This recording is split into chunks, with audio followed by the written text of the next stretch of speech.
Kita ke topik lain. Komisi Pemberantasan Korupsi merespons nama utusan khusus Presiden Raffi Ahmad yang muncul dalam penyidikan kasus dugaan korupsi importasi barang di Ditjen Bea Cukai Kementerian Keuangan. Munculnya nama Raffi Ahmad di pusaran kasus ini pertama kali muncul dalam sidang terdakwa korupsi importasi barang Ditjen Bea Cukai dengan terdakwa pimpinan Blue Ray Cargo Group John Field. KPK membenarkan nama Raffi Ahmad juga sudah muncul dalam proses penyidikan. Dalam proses penyidikan, KPK menyebut ada fakta Raffi Ahmad menitip 2 unit laptop. Namun KPK belum mendalami apakah ini masuk penyelundupan atau tidak. Salam sejahtera bagi kita semuanya. Ada di persidangan terungkap, di pemeriksaan juga, karena itu dari pemeriksaan saksi ada saudara RA ya. Ini seperti apa? Ya betul, karena memang itu sudah fakta persidangan, artinya itu juga dari hasil pemeriksaan saksi-saksi ketika di proses penyidikan. Itu ada fakta saudara RA itu menitip, tapi kita waktu itu belum sampai kepada mengarah bahwa itu penyelundupan. Karena ini hanya sekitar ada 2 unit mungkin yang dititipkan laptop, mungkin karena ada perkenalan atau siapa.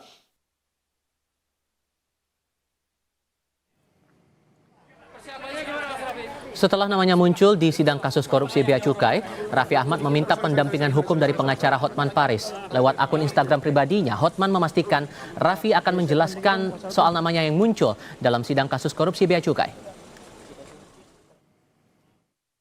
Barusan Raffi Ahmad telepon saya, minta pendampingan hukum melawan semua yang telah memfitnah dia.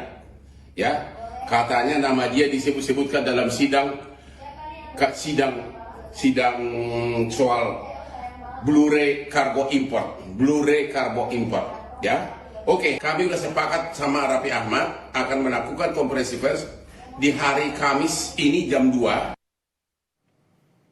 Menteri Sekretaris Negara Prasetyo Hadi mengaku belum mendengar kabar utusan khusus Presiden Raffi Ahmad disebut dalam sidang kasus korupsi importasi di Bea Cukai.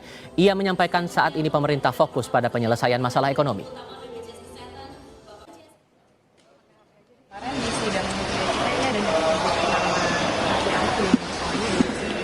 Belum. Mari kita sedang berkonsentrasi sebagaimana yang tadi saya sampaikan. Ya, seluruh sektor pelaku ekonomi, mari kita bekerja keras untuk memastikan bahwa ekonomi kita dalam keadaan yang baik, tumbuh, dan marilah kita saling bekerja sama. Nama utusan khusus Presiden Raffi Ahmad muncul di sidang kasus korupsi importasi barang yang terjadi di Ditjen Bea Cukai Kementerian Keuangan. KPK bilang nama Raffi sudah muncul sejak pemeriksaan tersangka karena diduga menitip barang elektronik. Lalu apakah kasus ini ada unsur tindak pidana atau syarat unsur politik? Saya akan berdiskusi bersama peneliti Pukat UGM Zainur Rahman. Mas Zainur, apa kabar?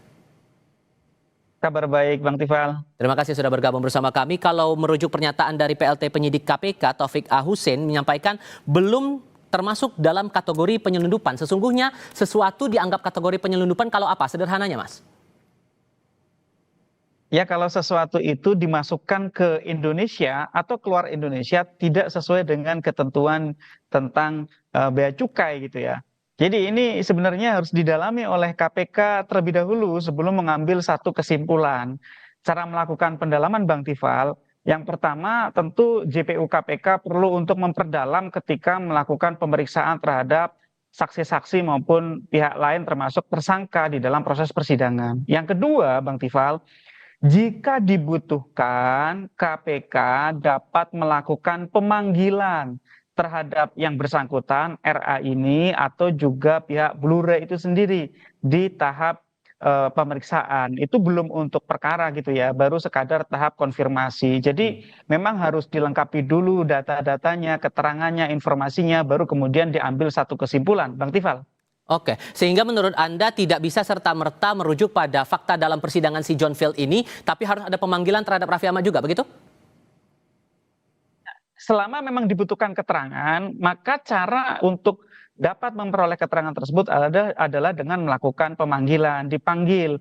Konteksnya itu apa? Karena ini kan KPK mendapatkan keterangan di depan persidangan. Ada informasi yang disampaikan oleh seorang pihak bahwa ada penitipan barang-barang untuk dimasukkan ke Indonesia dari otoritas dari wilayah luar negeri yaitu Amerika Serikat.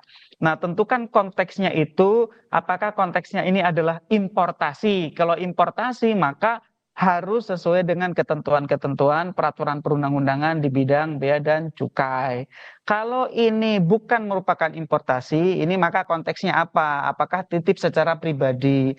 Nah, kalaupun memang misalnya ternyata ada keterangan seperti itu, memang KPK juga tidak boleh langsung mengambil kesimpulan benar atau tidak itu bahwa memang ada penitipan seperti itu. Jangan-jangan tidak jadi titip, misalnya begitu kan. Jadi yang diperlukan Bang Tifal adalah melakukan cross check ke semua pihak untuk mendudukkan perkaranya dengan jelas, kejadiannya dengan jelas, baru yang kedua dilihat.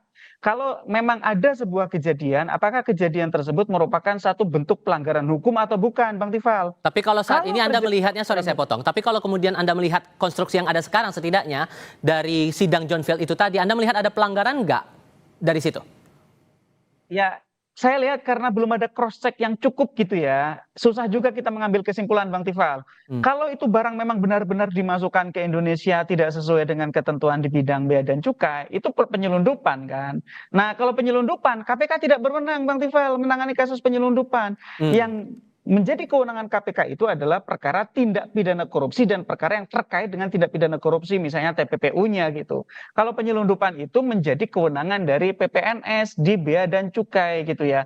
Jadi sekali lagi Bang Tifal, yang perlu adalah untuk melakukan cross check. Keterangan-keterangan yang disampaikan oleh seseorang di depan persidangan itu kan di bawah sumpah. Dilakukanlah cross check untuk menguji kebenarannya. Jika dibutuhkan, bisa dilakukan pemanggilan untuk memperoleh keterangan dari yang bersangkutan. Panggil saja. Karena kan ini publik juga perlu mendapatkan informasi yang benar agar publik tidak menaruh prasangka yang buruk terhadap seseorang. Nah. Juga publik juga harus mendapatkan kejelasan juga. Ya memang semuanya harus diambil kesimpulan kalau sudah ada cross check terlebih dahulu. Jadi tidak perlu terburu-buru juga Bang Tifal. Sehingga kalau Anda melihat ini setidaknya sampai sekarang begitu, terutama yang terakhir dari pernyataan dari pihak KPK, kemudian ada sikap juga dari Raffi Ahmad lewat penasihat hukumnya, ini unsur murni ini masalah tindak pidana atau jangan-jangan ada nuansa politik yang kuat di sini? Kalau nuansa politik kami belum lihat ya. Jadi yang pertama, apakah ini peristiwa itu adalah faktual atau tidak? Ada penitipan barang itu atau tidak gitu ya. Nah, kalau faktual, berarti kan tinggal dites apakah pelanggaran hukum atau bukan. Kalau pelanggaran hukum tipikor atau bukan. Kalau bukan tipikor, alamatnya ke Dirjen Bea dan Cukai. Kalau tipikor, KPK boleh tangani. Apa itu tipikor? Misalnya Bang Tifal, misalnya ada orang titip ngasih uang kepada pejabat bea cukai untuk meloloskan karena tidak sesuai dengan ketentuan peraturan perundang-undangan. Karena kan kasusnya Blu-ray itu Bang Tifal, importasi yang tidak sesuai dengan ketentuan peraturan perundang-undangan lolos karena membayar suap. Konteksnya kan itu. Sehingga memang ini informasi yang masih sangat awal. Silahkan KPK perjelas dengan cross check para pihak. Kalau diperlukan, RA juga bisa dipanggil. Publik juga tidak perlu menaruh curiga. Publik juga perlu untuk mengikuti kasus ini dengan sabar agar bisa dicapai satu kesimpulan. Apakah peristiwanya faktual atau tidak telah terjadi tindakan penyelundupan? Oke. Itu Bang Tifal. Di awal untuk dari konteks pidana, oke ini masih awal. Cuman kalau dari segi etik, apakah sudah ada pelanggaran di sini? Ya kalau titip-titip seperti itu ini memang berada di area abu-abu ya. Kalau titip kemudian tidak melalui satu proses yang betul, yaitu pelanggaran etik jelas. Tapi kalau titipnya itu titip yang diperbolehkan menurut peraturan perundang-undangan, ya saya pikir tidak ada yang dilanggar di situ gitu ya. Nah ini kan kita belum bisa menilai tanpa adanya fakta-fakta yang jelas terlebih dahulu dari peristiwa penitipan-penitipan itu gitu ya. Karena ada juga yang mengatakan, oh titipnya nggak jadi kok. Nah ini jadi apa enggak titipnya gitu ya. Dan tempusnya dari sisi waktu Bang Tifal itu ketika RA ini warga negara biasa atau sebagai seorang penyelenggara negara, sebagai utusan khusus presiden bidang anak muda, kan kita juga tidak tahu itu. Dari sehingga menurut Anda istana harus bereaksi atau meresponnya gimana soal ini? Ya menurut saya standar saja, yaitu menghormati proses yang sedang berlangsung di pengadilan tipikor, memberi kesempatan jika penegak hukum ingin mendalami informasi gitu ya, dan mengharapkan publik untuk bersabar menunggu keterangan yang nanti akan dicapai kesimpulannya oleh aparat penegak hukum. Tetapi memang yang menjadi beban paling utama ini adalah dari sisi KPK-nya gitu ya. Bagaimana KPK perlu untuk menjernihkan informasi ini agar tidak menjadi informasi yang liar, tetapi di lain sisi juga memastikan bahwa tidak ada perlakuan yang khusus, semua sama di mata hukum. Bang Tifal. Itu dia. Mas Zainur, terima kasih banyak sudah berbagi pandangan bersama saya kali ini. Selamat sore, Mas. Selamat sore.